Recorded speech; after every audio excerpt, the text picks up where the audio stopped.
যে রিপোর্টটা আপনারা দিয়েছেন আমি ধন্যবাদ জানাচ্ছি। এই ধরনের অনেকগুলো পরিসংখ্যান নির্বাচনকে সামনে রেখে আমরা পেয়েছি। তো কোনো পরিসংখ্যানই তো শতভাগ সঠিক হয় না, তারপরও এটার মধ্যে দিয়ে জাতির চিন্তা ভাবনার একটা রিফ্লেকশন ঘটে এবং আমরা একটা মেজারমেন্ট পাই, একটি বলা যায় যে একটি মোটামুটি চিত্র ভেসে উঠে যে পরিস্থিতিটা কোন দিকে যাচ্ছে বা মানুষের ভাবনার্থী থাকা।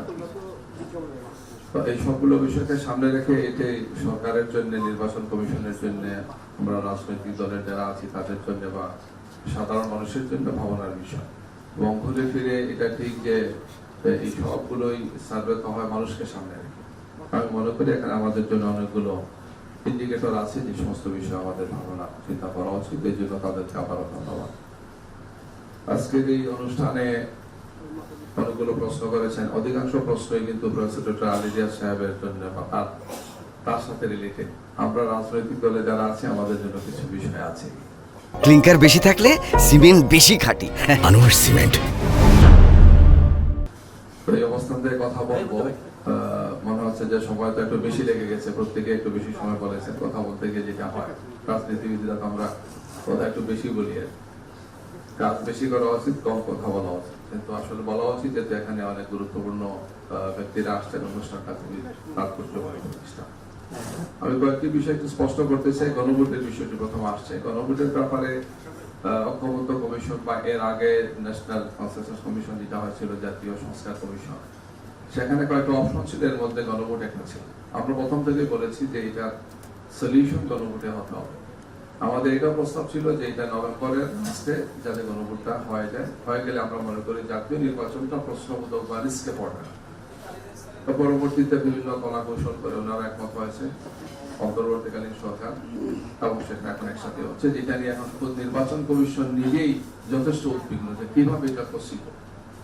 আমরা তাদের সাথে যে কটা মিটিং করেছি বলেছেন যে একটা দামি ইলেকশন ওনারা ইয়ে করেছেন আর কি, বলে যে ইলেকশন নির্বাচনে অংশগ্রহণ করার লোকজনকে আহ্বান জানিয়েছে।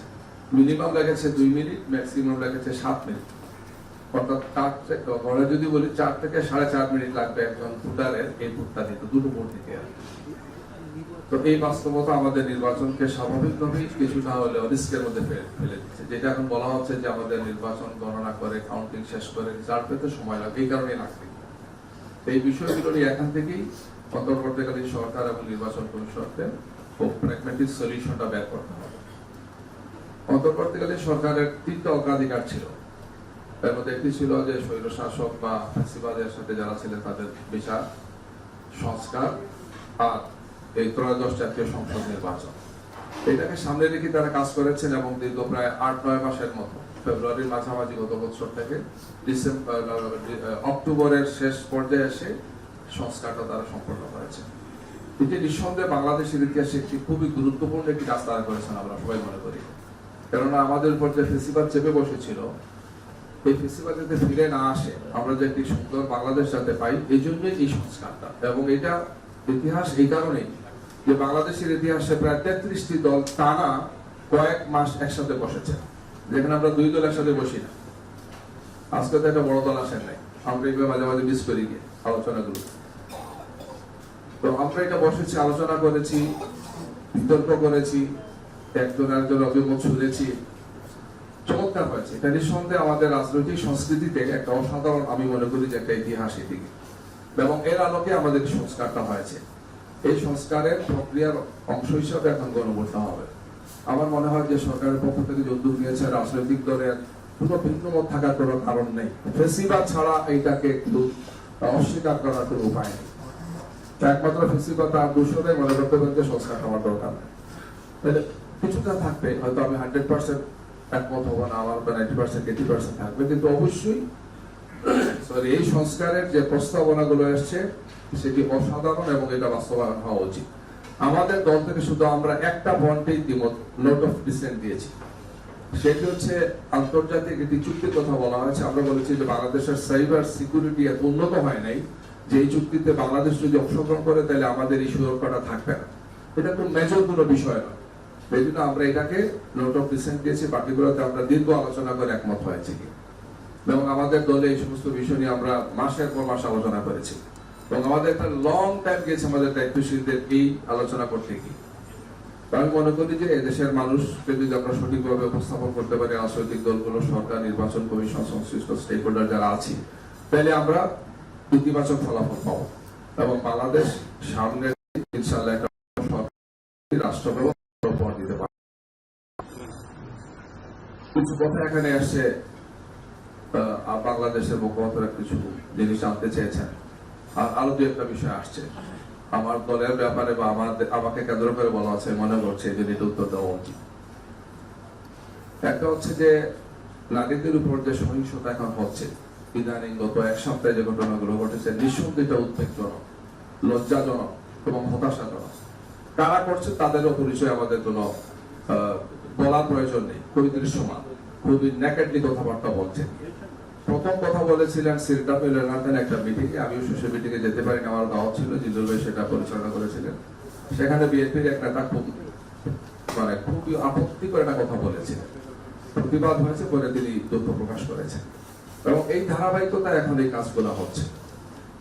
নারীদের ব্যাপারে কথা আসছে যে কেন তাদেরকে 5% দেওয়া হলো না, যদি এটা কোনো ম্যান্ডেটরি বিষয় ছিল না, 50% ছিল উচ্চকক্ষে আলোচনা করে ঠিক করা হচ্ছে যে এই বছর 5% দেওয়ার ব্যাপারে পরামর্শ দেওয়া আছে। যদি এই সংস্কারটা পাস হয় তাহলে সেটা ম্যান্ডেটরি হতে পারে। তো সব দল তার অবস্থা থেকে চেষ্টা করেছেন, আমরা চেষ্টা করছি এই বছর দিতে পারিনি, আমরা আগামী বছর দেবো। কিন্তু আমরা সবসময় নারীদেরকে দিয়েছি, বিশেষ করে স্থানীয় নির্বাচনে আমরা দিয়েছি। আমরা একটা অসাধারণ প্রস্তাব দিয়েছি, এখানে প্রফেসর আলী সাহেব আছেন, প্রত্যেক দল থেকে যে সংস্কার প্রস্তাব দেওয়া আছে সেখানে আমরা একটা প্রস্তাব দিয়েছি যে ইউনিয়ন পরিষদ, যেটি বাংলাদেশের সবচেয়ে লোয়েস্ট টায়ার এবং যেটা সেবার জন্য সবচেয়ে গুরুত্বপূর্ণ ইনস্টিটিউশন আছে আমাদের ইউনিয়ন পরিষদ ইউপি, সেখানে 9 জন পুরুষ মেম্বার হন আর 3 জন থাকেন সংরক্ষিত মহিলার মেম্বার। আমরা প্রস্তাব দিয়েছি যে 9 জন মেম্বারের পাশাপাশি পুরুষের পাশাপাশি 9 জন নারী মেম্বার হওয়া উচিত। এই কারণে যেহেতু আমাদের দেশের নারীদের সংখ্যা অর্ধেক, ভোটার অর্ধেক, সেবা দেওয়ার জন্য পুরুষ দিবেন 9 জন, অর্ধেক পুরুষকে বা সবাইকে দিলেন, নারী কেন 3 জনকে দেবে? তাহলে 9 জন নারী সেখানে থাকা উচিত। যদি এই প্রস্তাবটা সম্ভবত ওনারা পাশ করেন নাই, কিন্তু আমাদের সুযোগ থাকলে আমরা এটা পাশ করবো ইনশাআল্লাহ। আমরা মনে করি যে প্রকৃত অর্থে নারীদের সেবার জন্য, নারীদের সেবা দেওয়ার জন্য, রাষ্ট্রকে একটি সুন্দর ভারসাম্যপূর্ণ অবস্থানে দেওয়ার জন্য এটি হচ্ছে প্রাথমিক এবং খুবই গুরুত্বপূর্ণ একটি পদক্ষেপ। আমরা কিছু কিছু জায়গাতে কিছু নারী দিয়ে দিলে আমার মনে করলাম যে নারীর প্রতি সম্মান দেওয়া, সেটা হয় না। হয় না, তার প্রমাণ হচ্ছে এইটাই যে আজকে আমাদের নারীরা মারাত্মক ভাবে তারা আজকে অরক্ষিত, তাদেরকে অসম্মান করা হচ্ছে, লজ্জা দেওয়া হচ্ছে। এই দলের পক্ষ থেকে তারা কোনো ধরনের কোনো দুঃখ প্রকাশ করেন না, একটার পর একটা করে যাচ্ছে। আমরা কিভাবে আমাদের নারীদের সুরক্ষা দেব? যেখানে একজন নারী কর্মী ভোট চাইতে গিয়ে তাকে আঘাত করা হচ্ছে, তার হিসাব তুলে নেওয়া হচ্ছে, তার কাপড় তুলে নেওয়া হবে, তার মোবাইল নিয়ে নেওয়া হচ্ছে, অথচ সম্পূর্ণ অন্যায় এবং অসত্যভাবে বলা হচ্ছে যে তিনি জান্নাতের টিকিট অমুক টিকিট করেছেন, তিনি নাকি বিকাশের নাম্বার দিয়েছেন, এটা দিয়েছেন। অসত্য একটা কথা। আমরা তো চ্যালেঞ্জ করেছি, একজনকে বলে বলেছেন। যদি ধরে নিলাম তিনি বলেও থাকেন, তাহলে তার উপর হাত তোলার কোনো অধিকার আছে? চাঁদাবাজদের যারা দোষী, তারা এখন নারীদের নিগ্রহকারী হিসেবে তারা পরিচিত হচ্ছেন কি? আমরা মনে করি এই ব্যাপারে নারীদের ভূমিকা রাখা উচিত, সংশ্লিষ্ট স্টেক হোল্ডারদের ভূমিকা রাখা উচিত। আমরা এই ব্যাপারে নির্বাচন কমিশনকে বলেছি, আমরা মাঠ পর্যায়ে যারা কাজ করছেন তাদেরকে আমরা বলেছি মামলা করে, মামলা হচ্ছে এবং আমরা এই বিষয়টিতে ছাড়ব না। আমরা নারীদের একটা বড় সমাবেশ রেখেছি আগামী 31শে জানুয়ারি ঢাকাতে আমরা করবো ইনশাআল্লাহ। নারীদের সম্মান এবং মর্যাদার জন্য জাতির যা করা উচিত সেটা করা উচিত, ভিন্নভাবে তাদেরকে চিন্তায়িত করার কোনো সুযোগ নেই, এইভাবে নারীদের উপর হাত তোলার কোনো সুযোগ নেই। যারা তুলেছেন ফেসিবাদ সবাইকে বিদায় নিতে হয়েছে। জান্নাতের টিকেটের একটা কথা বলেছেন আমাদের তারাতে হয়েছে না, আমরা এগুলো বলি নাই। কেউ যদি বিচ্ছিন্নভাবে বলে থাকে সেটা তার বক্তব্য, নট ওটি আমার দলের বক্তব্য। কিন্তু এইটা ঠিক, একটা দল, বড় দলের নেতা দেশে এসে বলেছেন যে কোরআন সুন্নাহ অনুযায়ী, মদিনা সনদ অনুযায়ী দেশ চলবে। যাদের আদর্শ হচ্ছে সেকুলার, বৎসরে কোনোদিন তারা এগুলো বলেন না, নির্বাচন আসলে কিন্তু এগুলো বলে। হাতে তসবিহ, মাথা হিজাব, এগুলো আমরা আগে দেখেছি, এখনো সেই রাজনীতি আমরা দেখছি। আমি তো ইসলামী রাজনীতি করি, আমি তো বলবো ইসলামের কথা। কমিউনিস্ট পার্টি করেন, জাসদ করেন, আমার মুস্তাক ভাই তো বলবেন ওনার আদর্শের কথা। ভাই নট, আমি তো আমার কন্ট্রাডিকশন হয়ে যায়। কিন্তু এইটা নিয়ে আমি রাজনীতি করি না, এটা আমার আদর্শ, এটা আমার মূল্যবোধ, এটাকে আমি ধারণ করি। আমি কাউকে বাধ্য করি না এই কথাটা বলতে। এবং এই সমস্ত আমাদের যারা দুই একজন বলেছেন, আমি ফ্র্যাঙ্কলি বলি, আমি জামাতের মিডিয়া বিভাগের দায়িত্বে আসার পর থেকে এগুলো স্ট্রংলি আমরা সাথে সাথে বলেছি যে আমার দলের বক্তব্য নয়, আমার দল এটাকে অমুক করে না। এটা যে ব্যক্তিগত বলেছেন, আমাকে সাংবাদিকরা প্রশ্ন করেছেন যে আপনার অমুক নেতা অমুক বলেছেন, অমুক নেতা বলেছেন, যে এটা কোনো আমাদের দলের বক্তব্য নয়, দলের বক্তব্য হচ্ছে এটা। তো যাই হোক, এগুলাকে নিয়ে ট্রল করা হচ্ছে এবং এগুলাকে ইচ্ছা করে মানে আমাদেরকে ভিন্ন চিন্তিত করার চেষ্টা করা হচ্ছে। আমি মনে করি যে আমরা রাজনৈতিক দল আমাদের আদর্শ অবস্থানে থাকবো, আদর্শকে আমরা তুলে ধরবো, আমাদের কর্মসূচিকে কর্মনীতিকে মানুষের সামনে নিয়ে যাব, সেটা সুন্দরভাবে বিচক্ষণতার সাথে এবং পরস্পরের প্রতি সম্মান এবং মর্যাদা রেখে। ফেসিবাদ আমাদেরকে শিখিয়েছে যে এই ধরনের ত্যাগ দিয়ে বা এই ধরনের কিছু করে দিন শেষে কোনো ভালো কিছু করা যায় না।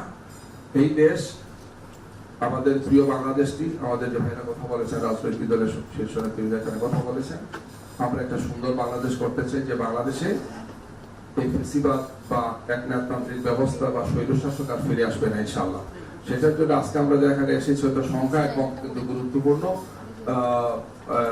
দায়িত্বশীল ব্যক্তির এখানে এসেছি, এটা গুরুত্বপূর্ণ, জনগণের একটা গুরুত্বপূর্ণ অংশের আমরা এখানে প্রতিফলন আমাদের কথাবার্তা আচরণে আমাদের দায়িত্বের মধ্যে এখানে আছি। আমরা সবাই কাঁধে কাঁধ মিলিয়ে দেশটাকে গড়ার চেষ্টা করি। আমার দলকেই বিজয়ী হতে হবে, এই মানসিকতা থেকে যে আমরা বেরিয়ে আসি। জনগণ যাকে ভোট দেবে আমরা সেটাকে যাতে মেনে নিই, এই মেনে নেওয়ার মানসিকতা আমাদের থাকা উচিত।